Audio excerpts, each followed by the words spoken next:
नमस्कार, मैं विजयलक्ष्मी गुप्ता आप सभी भावी मुख्य सेविका बहनों का अपने चैनल पर स्वागत करती हूं और उम्मीद करती हूं कि सभी स्वस्थ होंगे। मस्त तो नहीं है, ये मुझे भी पता है। उसका कारण भी आप सब लोग जानते हैं, क्योंकि परीक्षा परिणाम नहीं जारी हुआ है। एसपीएल में सकारात्मक चीज़ें हुई, लेकिन जिस मात्रा में चाहिए था उस मात्रा में नहीं हुई। आप सभी की समस्याओं पर चर्चा करेंगे, तो सिर्फ चर्चा ही है, कोई बहुत विशेष न्यूज़ नहीं है। जो लोग चर्चा में शामिल होना चाहते हैं तो वो वीडियो में अंत तक बने रहें, और जो लोग केवल न्यूज़ के चक्कर में हैं तो वो अपना समय बर्बाद ना करें। ये मेरा आप सबसे विनम्र निवेदन है। तो आज हम बात करेंगे, जैसा कि थंबनेल पर मैंने लगा रखा है, कि कब जारी होगा रिजल्ट, क्या किए जा सकते हैं प्रयास, क्या भर्ती 2024 में पूरी होगी, क्या है सिलेक्शन वाली कट ऑफ। तो इन महत्वपूर्ण बिंदुओं पर चर्चा करेंगे। चर्चा इसलिए करेंगे क्योंकि जब सभी लोग परेशान हैं तो चर्चाएं चलनी चाहिए। चर्चा होने से समस्याओं के समाधान भी निकलते हैं, और इसी उम्मीद के साथ चर्चा के लिए मैं प्रस्तुत हूँ। तो सबसे पहले जो एक प्रश्न है वो यक्ष प्रश्न है कि कब जारी होगा रिजल्ट। किसी को भी नहीं पता है, लेकिन मैं बता दूं कि जो आपका रिजल्ट है, डीवी रिजल्ट जारी होना है, वो कोर्ट से स्टे हटने के बाद ही जारी हो सकता है। क्योंकि अगर इसके पहले जारी करने का कोई भी तरीका होता तो जाहिर सी बात है, आप लोगों ने बहुत प्रयास किया है। ऐसा कोई जनता दरबार नहीं है जहाँ पर आप लोग गए नहीं। माननीय मुख्यमंत्री जी से लगातार बहनें मिल रही हैं जनता दरबार में और अपनी बात कह रही हैं। वहाँ से केवल आश्वासन मिल रहा है, कोई रिटर्न वर्क नहीं मिल रहा है। धरने में भी आश्वासन ही मिला है। लेटर जो हम लोग डाले गए हैं वहाँ पर भी पुरानी आख्याएँ ही बार बार लगा दी जा रही हैं बाल विकास पुष्टाहार विभाग की तरफ से। और कोर्ट में चूँकि आपको केवल डेट मिल रही है, सुनवाई नहीं हो रही, और इस बार तो समस्या ये है कि डेट भी नहीं मिल रही है। एसपीएल में जो भी सकारात्मक लाइन जज महोदय ने लिख करके दी है, उसी को ले करके संघर्षरत बहनों ने फिर से एप्लीकेशन डाल दिया है, और प्रबल संभावना है, हालांकि कोई गारंटी नहीं दे सकता है। देखिए, कोर्ट कचहरी के मामले में कोई भी आपको गारंटी नहीं दे सकता है, क्योंकि माननीय जज महोदय के दिमाग में क्या चल रहा है, क्या चाहते हैं, किसी को नहीं पता है। पहली बात तो इस भर्ती पर स्टे उनको देना ही नहीं चाहिए था। अगर विभाग अपना पक्ष नहीं रख रहा था तो विभाग के खिलाफ कार्रवाई करनी चाहिए थी, ना कि बच्चों को सज़ा दे देनी चाहिए थी। लेकिन अब क्या ही किया जाए। तो माननीय जज महोदय के फैसले पर डिपेंड करेगा कि आपका रिजल्ट कब आएगा। हालांकि संघर्षरत जो बहनें हैं वो एक अच्छे अधिवक्ता के साथ अपनी बात को माननीय जज महोदय तक पहुंचा रही हैं, पहुंचाने का प्रयास कर रही हैं। हालांकि सफलता अभी प्राप्त नहीं हुई है, लेकिन इसी उम्मीद से प्रयास कर रही हैं कि सफलता अवश्य मिलेगी। तो प्रबल संभावना है कि एक डेट आपकी अगस्त में लग जाए। लेकिन अगर कोई डेट अगस्त में लगती है तो उसमें क्या होना है, इसका कोई प्रेडिक्शन अब किया नहीं जा सकता है, क्योंकि इतनी उम्मीदें हुई थी 5 तारीख को कि कुछ हो ही जाएगा, और एकदम रिजल्ट ना के बराबर आया। हालांकि रिजल्ट तो आया, वहाँ से जो लेखन हुआ है उसको ले करके हम लोग एप्लीकेशन तो डाल दिए हैं, लेकिन अब उस एप्लीकेशन के माध्यम से जो भी डेट मिलेगी तो संभवतः 21 तारीख के बाद ही मिलेगी। तो हो सकता है 24-25 में मिल जाए, और अगर नहीं मिलेगी तो फिर अगले महीने ही मिलेगी। देखिए, कोई नकारात्मक मत होइए, संभावनाएं हैं, मैं कोई ज्योतिष नहीं हूँ। तो अगर उस डेट पर कोई फैसला आता है या कोई सुनवाई होती है, उस सुनवाई के माध्यम से ही चीज़ें आगे कैसे चलेंगी, क्या गति रहेगी, तभी प्रेडिक्ट करके आपको कोई बता सकता है कि कब क्या हो सकता है। बस इतना जान लीजिए कि बिना स्टे हटे तो रिजल्ट नहीं आना है।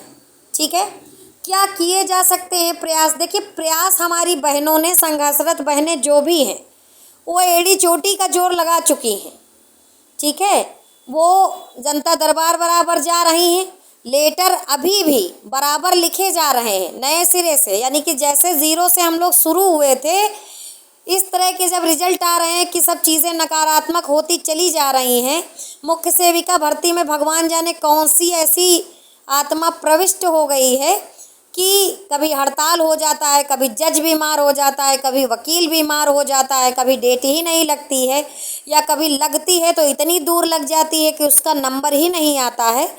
तो कुछ ना कुछ नकारात्मक चीज़ें हैं जो हो ही जा रही हैं, लेकिन पूरी उम्मीद हम लोगों को रखनी चाहिए, क्योंकि हम लोग अभ्यर्थी हैं। एक अभ्यर्थी कभी भी नाउम्मीद नहीं होता है, वो अपना अगला प्रयास करता है और उस प्रयास की तैयारी में लगा रहता है। तो हम लोग प्रयास जो कर रहे थे लेटर लिखने वाला, वही फिर से चालू हो गया है। हम लोग फिर से पत्र व्यवहार कर रहे हैं माननीय मुख्यमंत्री जी को, और कुछ लोग सोच रहे हैं इस बारे में कि प्रोटेस्ट करना चाहिए। तो अगर इसकी नौबत आएगी तो वो भी किया जाएगा। मैं इसके विरोध में नहीं हूँ, प्रोटेस्ट की बारी आएगी तो वो भी किया जाएगा।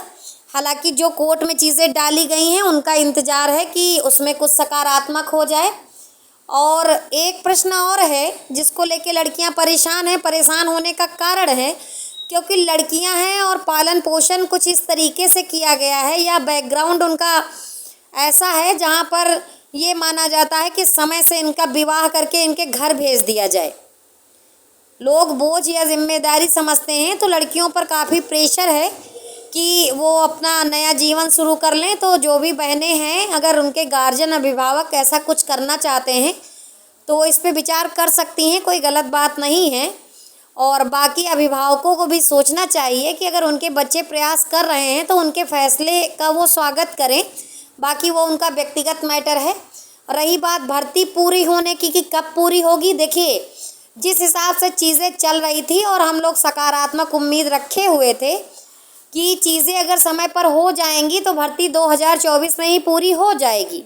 अभी भी उम्मीद नहीं टूटी है। अभी भी मुझे लगता है कि अगर चीज़ें समय पर हो जाएं, क्योंकि अभी अगस्त में भी काफ़ी दिन पड़े हुए हैं, अगर समय पर चीज़ें हो जाएंगी तो कोई बड़ी बात नहीं है कि भर्ती 2024 में संपन्न हो जाए।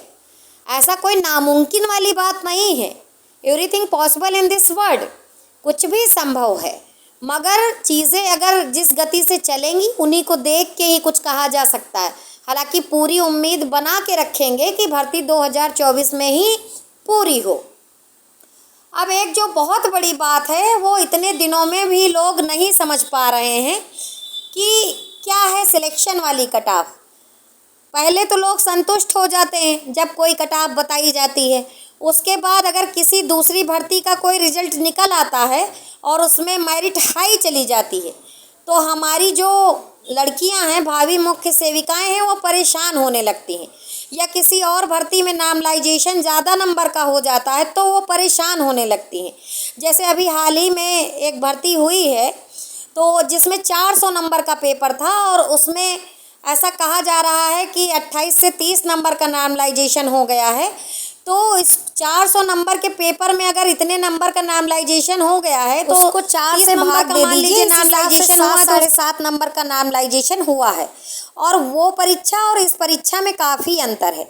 देखिए आपका जो पेपर हुआ है उसमें दोनों पेपर का जब एनालिसिस किया गया है तो बहुत ज़्यादा अंतर नहीं है, 19-20 का अंतर है।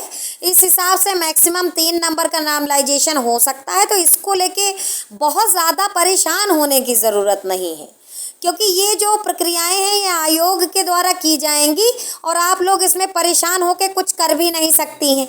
तो जब आप लोगों के हाथ में कुछ है नहीं तो परेशान हो करके अपना स्वास्थ्य ना खराब करें। मेरी तो यही सलाह है कि अपने स्वास्थ्य को बनाए रखें, क्योंकि अगर आप स्वस्थ रहेंगी तो भर्ती जब भी होगी तो ही आप नौकरी कर पाएंगी। अब इस पीरियड में कि आपकी भर्ती लेट लतीफ़ हो रही है तो आप बीमार हो जाएं, अस्वस्थ हो जाएं, तो फिर जब नौकरी मिलेगी तो नौकरी करेंगी कैसे। इसीलिए मेरा ये कहना है कि बिल्कुल सकारात्मक रहिए, परेशान मत होइए, पत्र व्यवहार करती रहिए। अगर प्रोटेस्ट की नौबत आएगी तो किया जाएगा, और ऐसा नहीं है कि हर बार लोग साथ नहीं देंगे। जब भी लगेगा कि हाँ प्रोटेस्ट की आवश्यकता है तो बिल्कुल प्रोटेस्ट किया जाएगा। और सकारात्मक रहिए, माननीय जज महोदय के सामने चीज़ें पहुँचेंगी तो वो कोई सकारात्मक फैसला अवश्य देंगे। इसीलिए परेशान होने की ज़रूरत नहीं है, सकारात्मक रहिए, उम्मीद बना के रखिए। कुछ अच्छा ज़रूर होगा। निरंतर प्रयास करते रहिए और जब भी कोई आवश्यकता होगी तो सभी लोग एक साथ जुड़ भी जाएंगे। ये आपने देख ही लिया है। वीडियो पसंद आया है तो लाइक करें, चैनल को सब्सक्राइब अवश्य कर लें।